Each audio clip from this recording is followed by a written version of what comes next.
ആ അമ്മേ വരണം ആഗ്രഹിക്കില്ലഞ്ഞിട്ടൊന്നും അല്ല. ഇവിടുത്തെ ആൾക്ക് തിരക്ക് കഴിഞ്ഞിട്ട് വല്ല സമയമുണ്ടോ? മറ്റെല്ലാ ഭർത്താക്കന്മാർക്കും ഭാര്യ വീട്ടിൽ പോകാൻ സമയമുണ്ട്.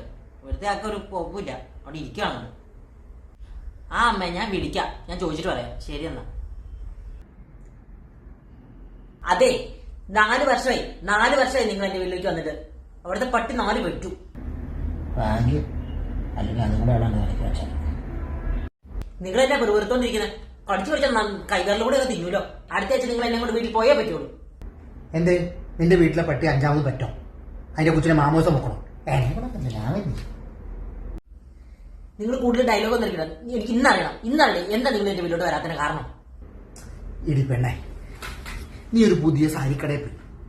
അവിടുത്തെ സെയിലുകളാണ് പറഞ്ഞു ഇവിടുത്തെ ഏറ്റവും ട്രെൻഡി ആയിട്ടുള്ള സാരി ഇതാണ്, സൂപ്പർ സാരിയാണ്, ഇമ്പോർട്ടഡ് സാരിയാണ്, അതിന്റെ ഫാബ്രിക് സൂപ്പറാണ്, 3500 രൂപ വിലയുമാണെന്ന് പറഞ്ഞു, നല്ല എക്സ്പെൻസീവ് ആണെന്ന് പറഞ്ഞു.